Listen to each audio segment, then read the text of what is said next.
Okay, all right. So in the last class, we discussed partnership. That was the second type of business organization that operates in the private sector. And earlier we discussed sole trader business.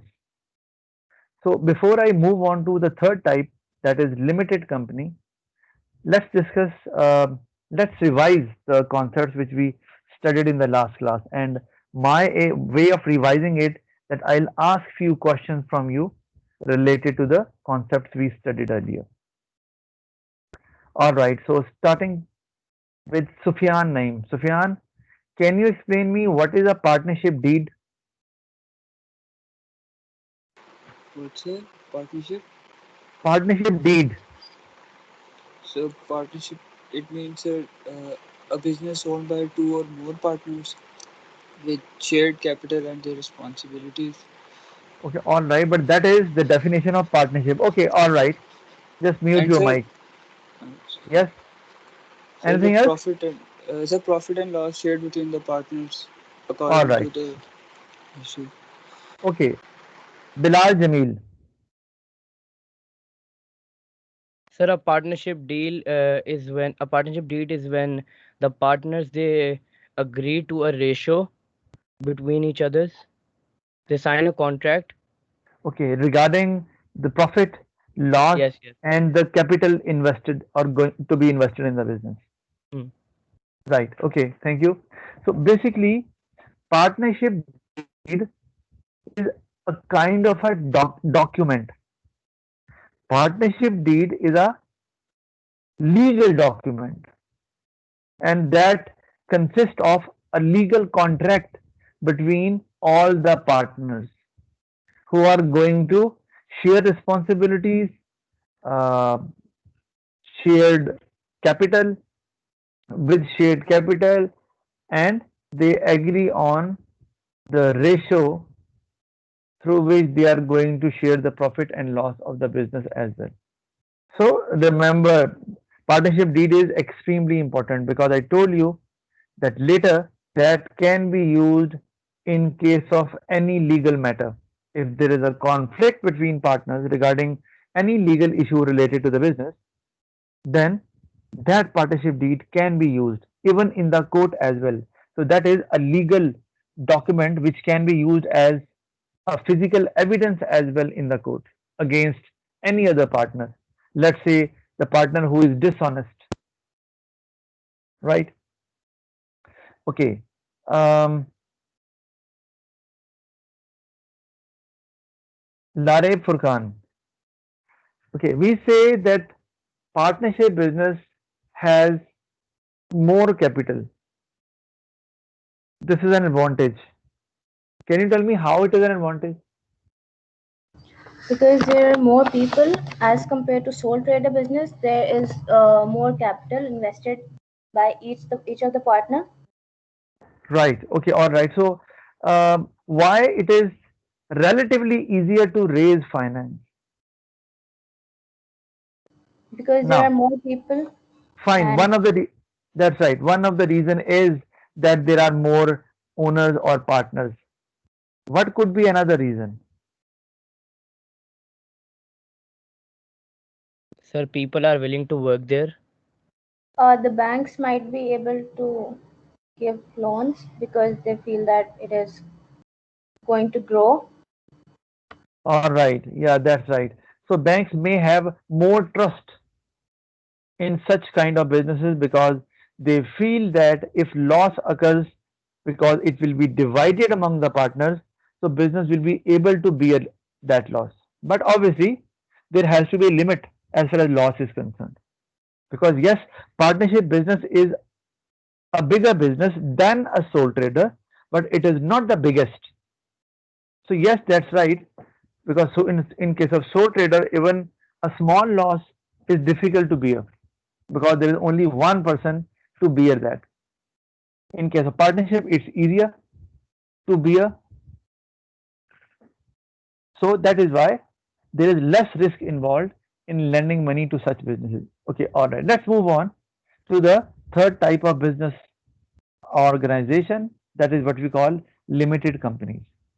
Now, there are basically three main common features which are found in limited companies and which are not present in partnership or in sole trader business. What the first is that it is an incorporated business, right? And I told you that a sole trader business and a partnership business, they are unincorporated businesses, whereas a limited company is an incorporated business. Now, what does it mean? Anybody? Can anybody explain me what does it mean? Sir, it has its own separate legal identity. Very good. Yes, that's right. So another feature is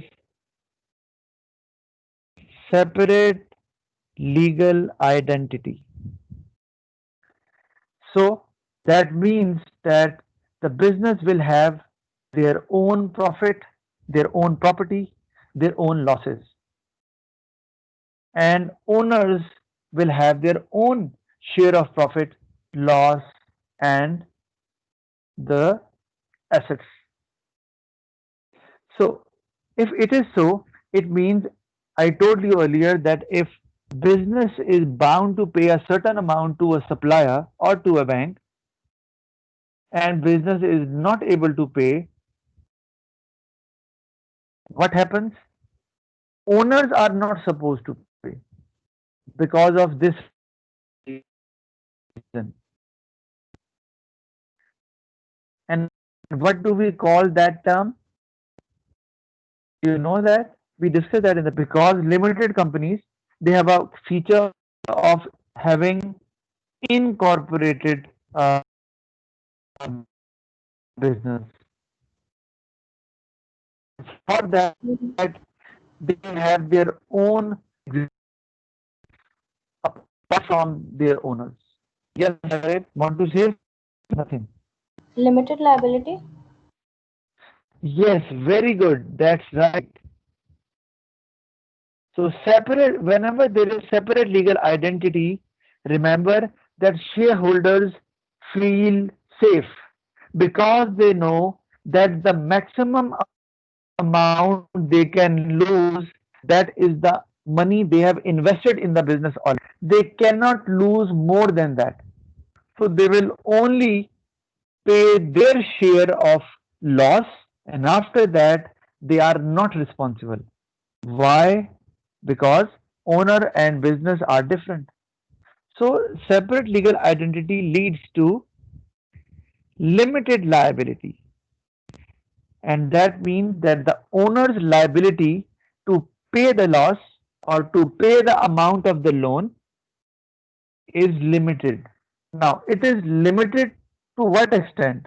It is limited to the amount they have invested in the business. For example, as a shareholder, I have invested 10,000 rupees in a company.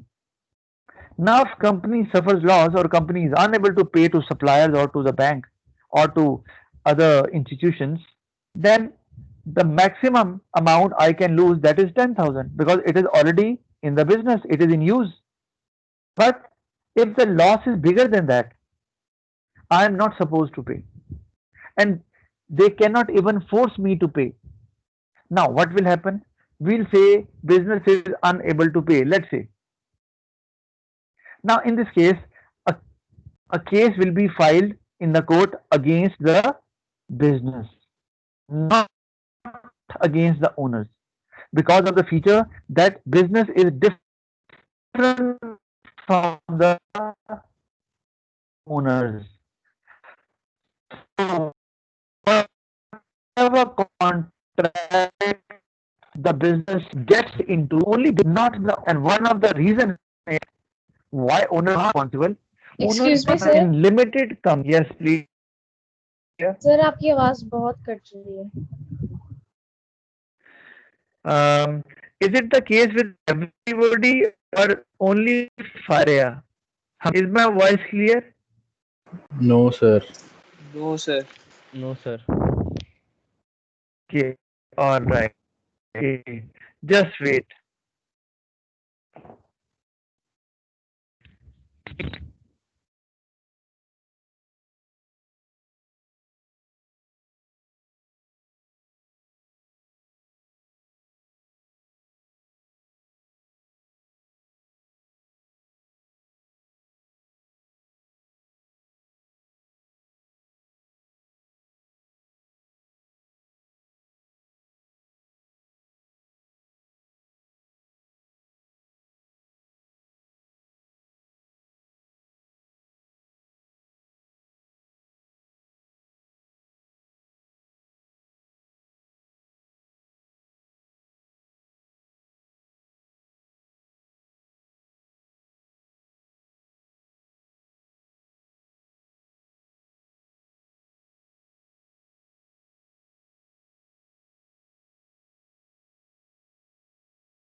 Okay, I hope now my voice is clear.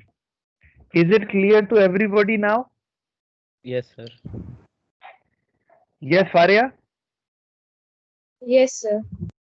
So should I repeat what I just said? Yes, sir. Yes, sir. Faria, I didn't get you. Yes, sir. Kindly repeat. All right. So I told you that in case of limited companies, because we are talking about limited companies. In case of limited companies, there are three features which are very common in all limited companies. One is incorporated business. And as you know that incorporated business means the meaning is there that the business has separate legal identity. Business is different from the owners.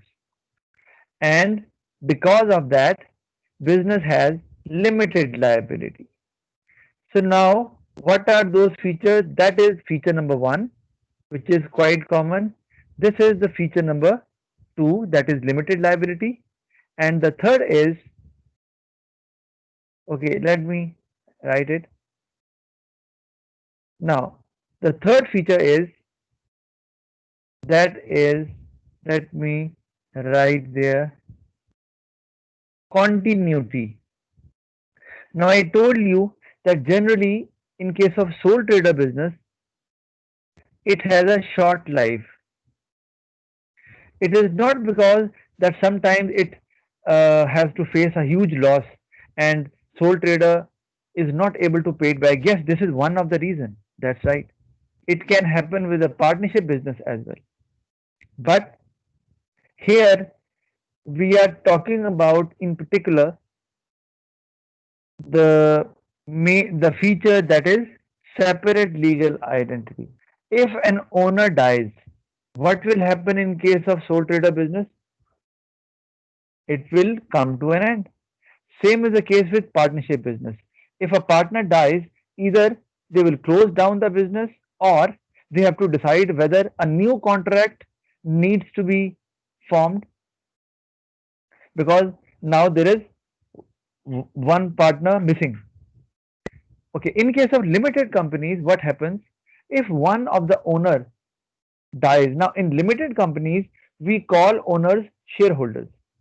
If one of the owner dies, it does not affect business at all. Reason because whatever the amount which has been invested, now it is the ownership now shifts to the people who are dependent on that person. Like, for example, that person who actually died has two sons. So now those two sons can own their stake in that business. That is, whatever the amount the person invested, that is, let's say 10,000 or 20,000, now it will belong to the person's sons in that case.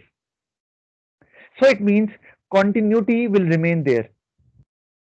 They do not need to form another agreement, because in fact there is no agreement between owners. And how do we do it? I'll explain you.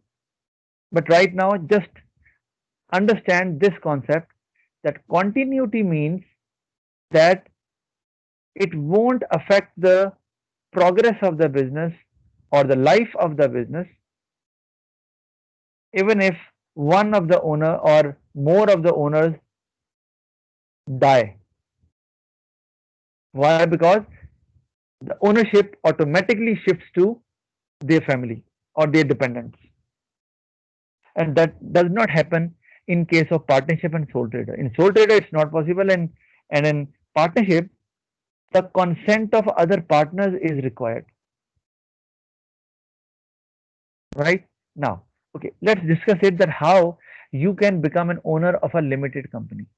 But there are three features which are common in every limited company. I told you, one, that is incorporated business or separate legal identity. Second is limited liability, and third is continuity. I told you earlier that, for example, business makes a contract with a party, right? And later on, business is unable to pay back the amount. Let's say the contract was about lending money, borrowing money from the bank, or buying raw material from the supplier. But now, because of some financial crisis, or just because business is suffering losses, business is unable to pay that amount. Now, what will happen? Now, the other party, in that case, the bank or the supplier, they will file a case in the court against owner or business. Business. Business, that's right. Reason is because they cannot file the case against the owners, because it is assumed that whenever a contract is made, business is responsible to fulfill that, to take it to the end. It's not the responsibility of the owners at all. And remember, in limited companies, owners do not manage the business. There are specialized individuals who have plenty of experience. It's their responsibility to run, manage, and control the business. And we will talk about them, but for the time being, let me tell them. And those people are called board of directors. And they rest at the top level of management. Nobody is above them. Okay, one of the board of directors can go above them. Okay, and we normally call that person CEO, right?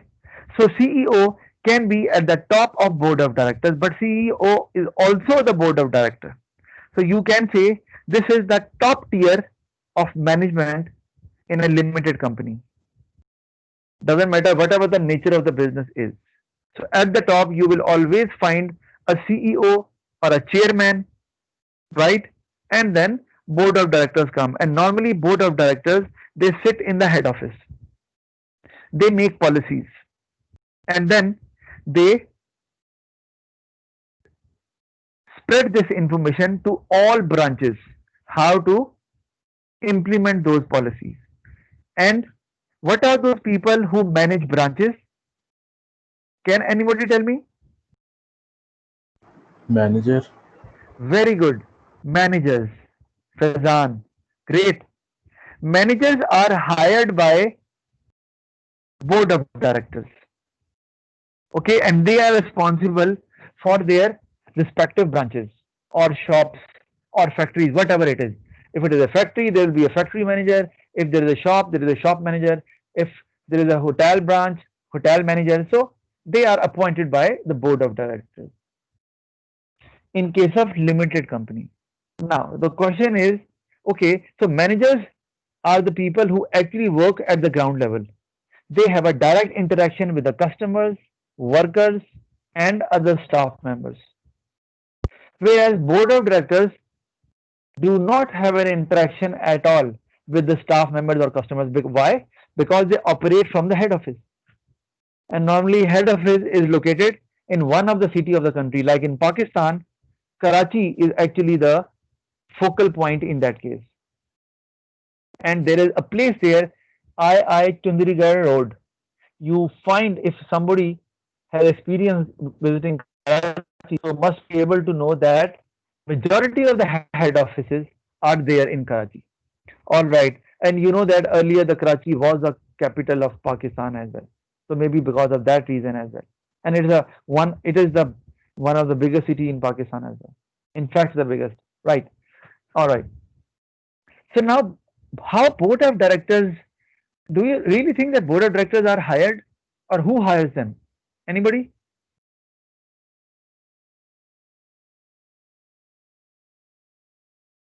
Anybody? Any idea? Faria, please comment on it. Sir, the board of directors are selected by the shareholders. A meeting is done where votes are taken. Okay, very good. That's right. Great. Now, board of directors, I told you they are highly experienced and highly specialized people in their own fields, right? Some people they have complete command over managing finance.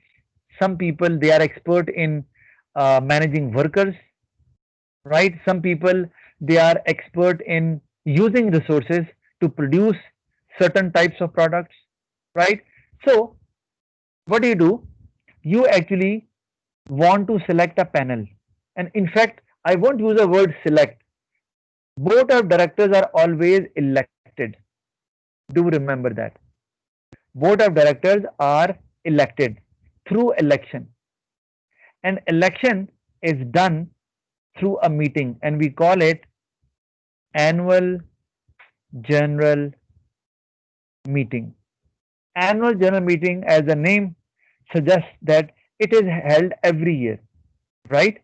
Okay, so it does not mean that every time, whenever the meeting is held, board of directors will be elected. No, because if board of directors are working well, there is no point electing new board of directors. So they may continue. But if owners feel, now in that case, owners are the shareholders. If they feel that they are not working to their interest or they are not actually getting the expected return on their investment, so they may call an annual general meeting after a year and there they can vote them out. Remember that. So they'll say they can cast a no confidence vote. They can say that now they have lost the trust, right?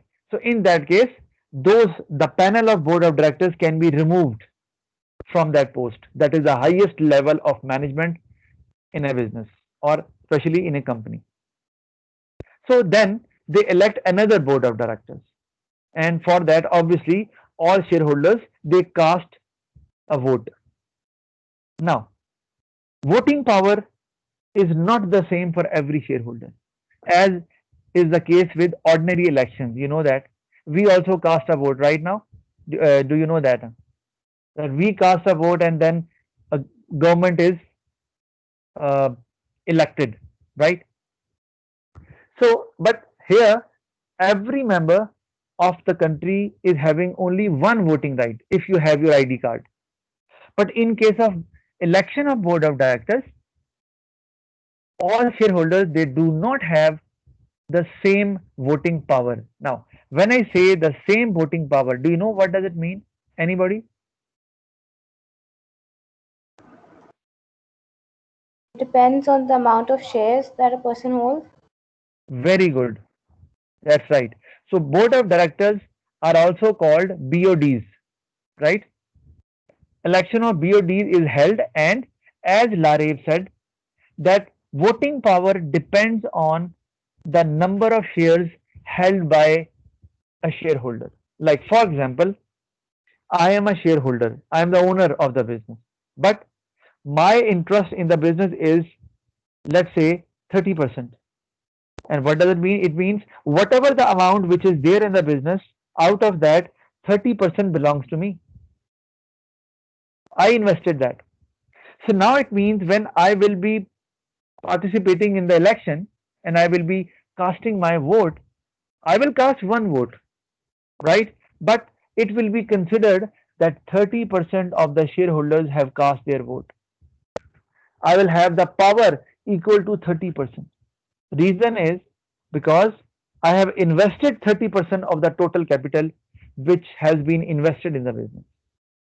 So it means higher your investment or greater the amount of shares you hold, the greater the voting power you will have. And shareholders would like to have it, because then in that case their uh, decision will be, or will greatly affected the people who will be elected, because you may have to elect uh, 3, 4, 5, 6, 7 board of directors, and depending on what is the size of the limited company, because there are two types of limited companies. I'm not talking about it right now, I'm just discussing the mechanism of that. Now, election of board of directors is done, so you know that. And what happens in the election? Obviously, shareholders cast their vote. Shareholders cast their vote. Shareholders, shareholders cast their vote, and voting power depends upon the amount of shares held by a shareholder. Now, before I have already discussed that, but to discuss it further, I just want to discuss one more term because it is there. That is share. Now, can anybody tell me what is a share? What is it all about? Anybody?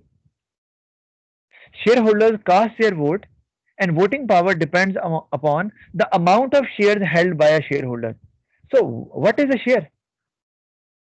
Can anybody tell me? Nobody? Share is a very common term. Accounting students, they must know about it. Sufyan, any idea?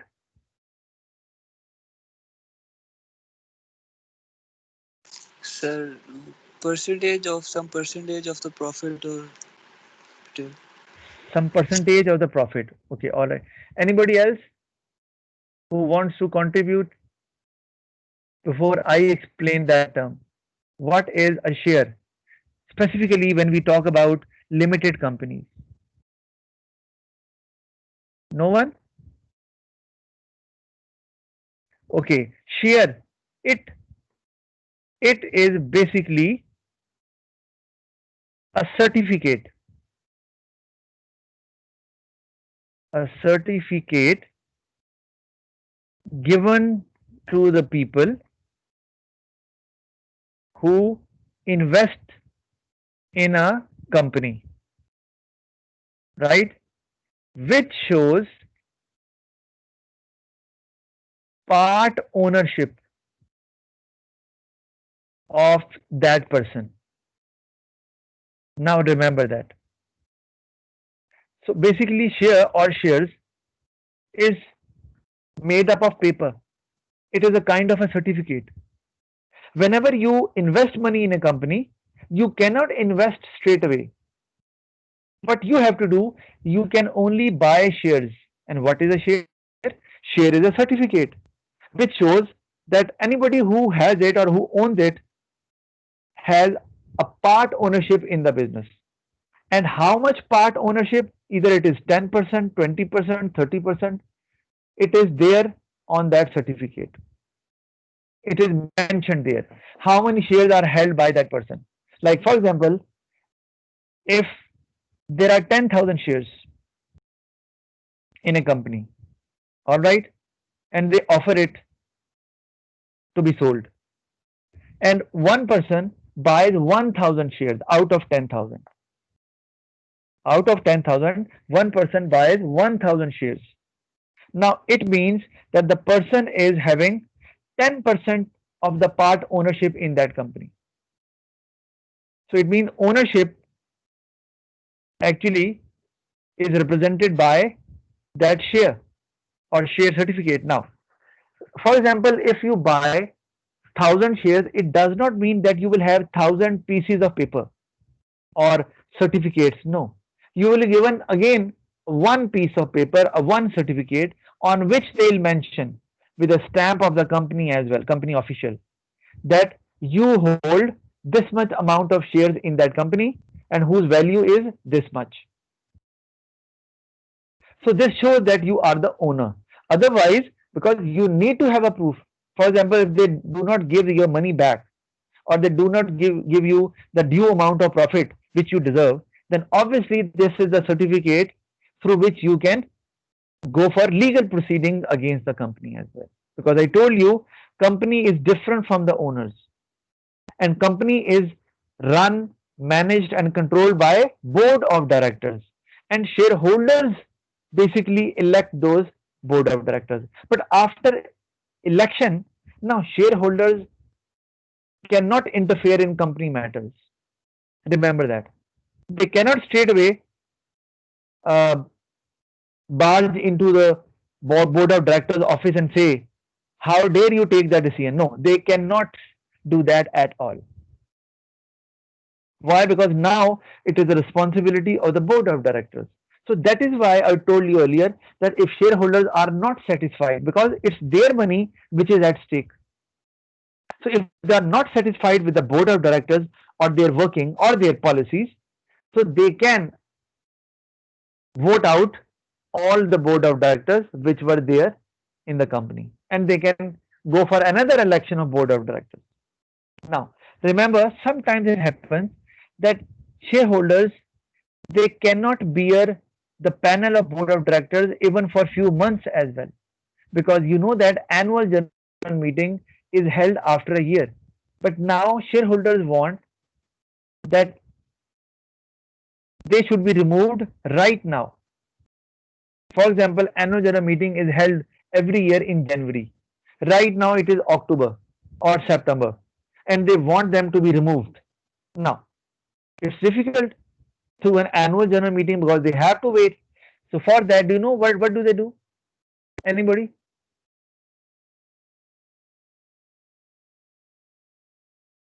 Anybody? Any idea? No idea. All right. So we call it extraordinary general meeting. Remember that. Okay. And it can be called EGM. There is, okay, you know that for annual general meeting, there is a term or abbreviation AGM, right? And for extraordinary general meeting, we say EGM, and that is for extraordinary circumstances. When you think that they need to remove the board of directors right away, they cannot wait for a couple of months. Okay, so same happens, and then they vote them out, and then there is another election of board of directors, and then they hire them. Now, you know that Microsoft is there, and generally, what do we say? Microsoft belongs to anybody? Bill Who is Gates. the Bill Gates? Okay. Anybody else who wants to say Microsoft belongs to? So nobody knows other than Bilal Jamil. All right. So Bill Gates is actually one of the shareholder. Yes, you can say Bill Gates is the founder of Microsoft, right? And he was actually the board of directors at the start, and he was a majority shareholder as well. Majority of the shares were held by him. But Microsoft is a limited company, you know that. And there are other shareholders as well apart from Bill Gates. But we always say who owns Microsoft? We say Bill Gates. Actually, right now it's wrong to say. It was right at the start. But now there are lot more owners along with Bill Gates. And now the Bill Gates is not the board of director as well. He just left that position on his own. That is because of some other reason, because now he is more involved in philanthropic activities. Okay, now, and you know that Bill Gates is actually the second richest man on earth. So there are only three centibillionaires in the world. Can you name them? Do you know what is a centibillionaire? Anyone? Hamza? Do you know?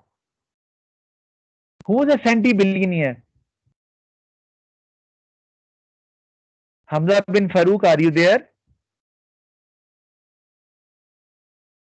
I think he's not there. Razeen, any idea?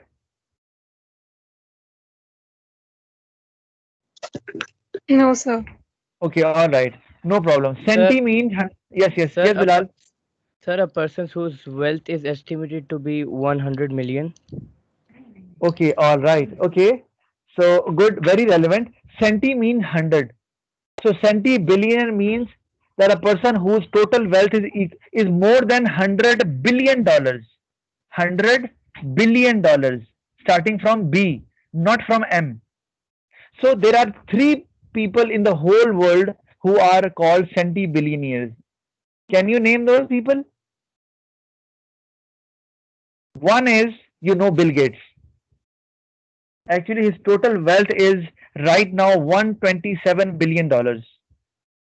The richest man now on earth, earlier it was Bill Gates, now it is Jeff Bezos, who is actually, again, the founder of Amazon.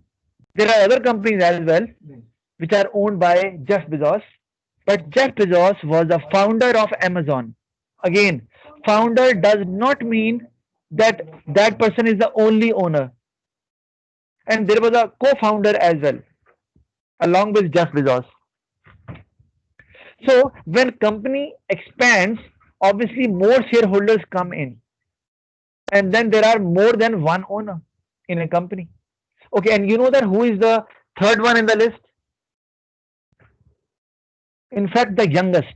Now I think you'll be able to name that person. The youngest among them. That is the founder of Facebook, Mark Zuckerberg.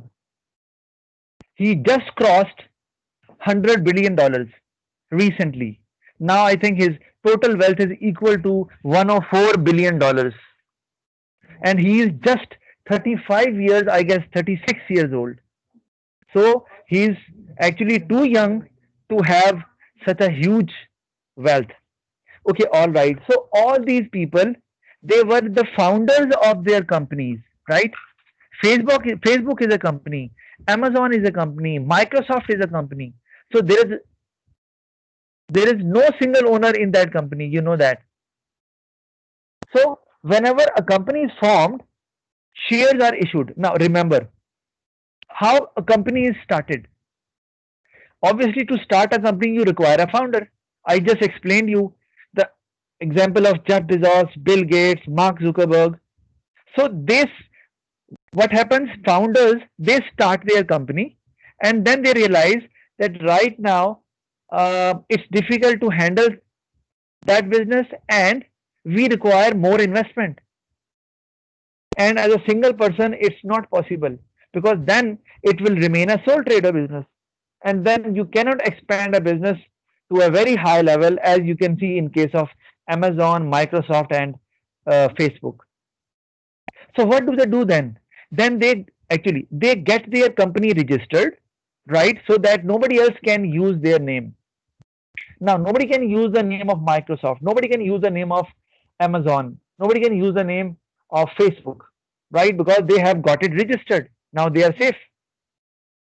Now, so after doing it, when they get it registered, I mean the founders, okay, they start selling their shares, and each share has a value. Okay, it can be $10, $20, $30, $50, whatever. It's up to you that what do you think? What price of each share should be according to your wish? So when those shares are issued, do you know why they are issued? Because you think that as a single person you cannot run that business, or with the amount of money you have, it's not possible to expand the business to a great level. So you start selling shares. Okay, when you start selling shares, people start buying it. All those people who are interested in buying shares of those companies. So when they buy the shares, the money comes into the company, right? And now the problem is when money comes in, let's say you want to raise $100 billion, right? And finally you got it as a company. Now the point is, who will manage it?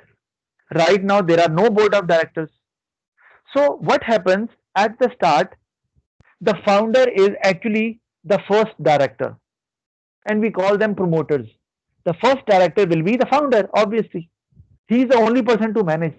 But sooner or later, they have to call an annual general meeting, because now shareholders are there and they want that board of directors should be elected who are the expert in running business companies.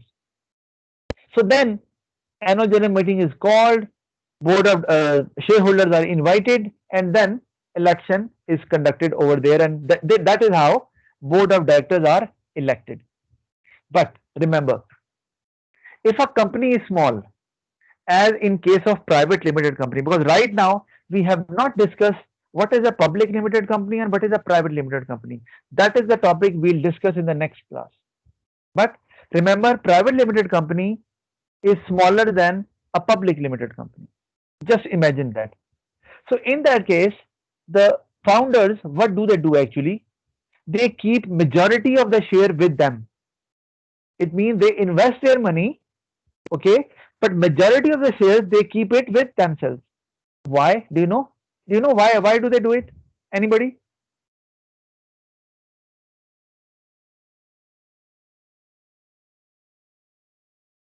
Sir, because they Fare- cannot sell their general shares to the public. No, that is a different thing. I'm not talking about private or public limited company. You are right, but just imagine why they want to keep a larger share of the capital which is invested in the business. Reason is because they want to have a higher voting power. And when annual general meeting will be called, they can offer themselves for the services of a board of directors. And if, for example, other shareholders they do not agree, but you still cast a vote in favor of yourself. And let's imagine that voting power you have is 51%. And why? Because you have invested 51% of the total capital which is there in the company. Now, can anybody stop you from becoming board of director? Faria Khan?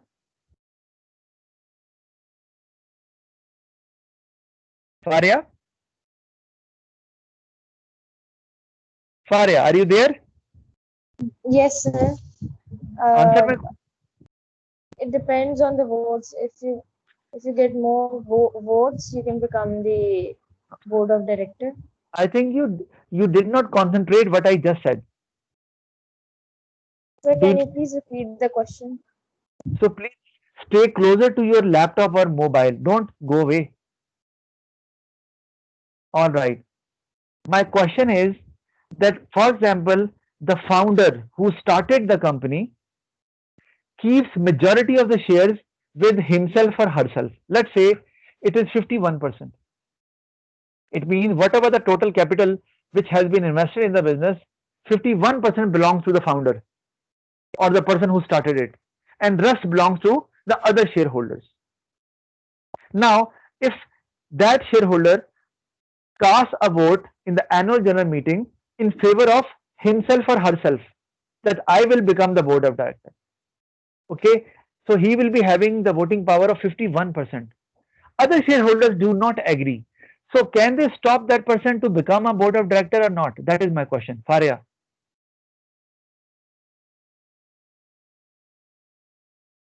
Sir, no idea. No idea. Very strange. Okay. Razeen, any idea?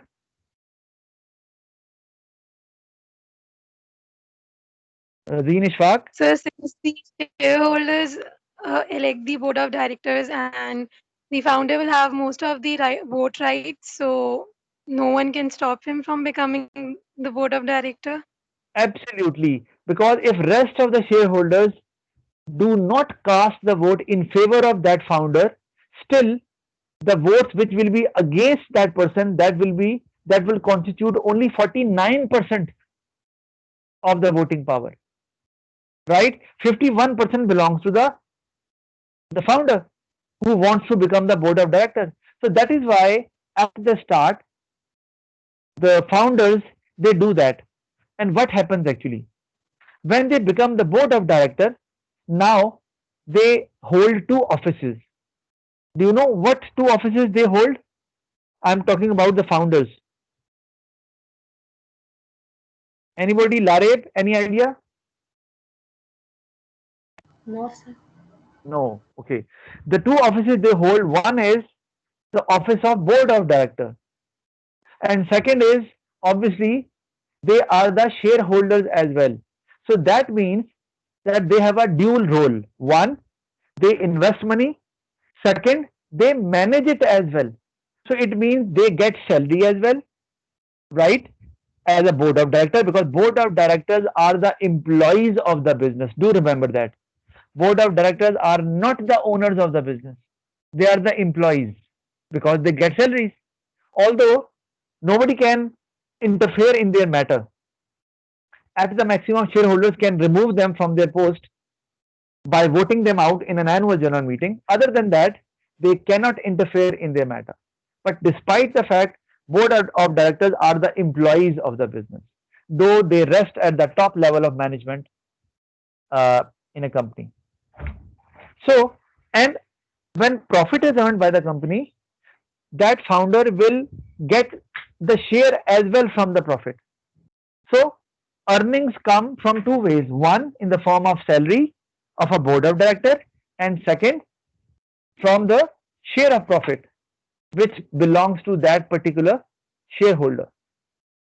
So, and one more thing, why founders wants to become board of directors, because they want to have a close eye on the operations of the company, whether the company is being run well or not. Why? Because it is their image which is at stake, because they started the company. Nobody can match their efforts because they are the founders. That is why at the start they want to be the part of management. Later on, they can get away from the management. As I told you that now Bill Gates is not part of board of directors. Earlier, Bill Gates was part of board of directors of Microsoft. Now he is not, because he knows that now the company is being run efficiently and there are experts who are running them. Right. So you now understand the whole mechanism about it. That board of directors are there who run the business, and shareholders are the owners of the business who own the business. But board of directors manage it, shareholders own it. Remember that. Okay. All right. I think it's the time. So we'll continue the discussion in the next class from where we left. Okay. That's all for today. Thank you very much. I'll see you in the next class.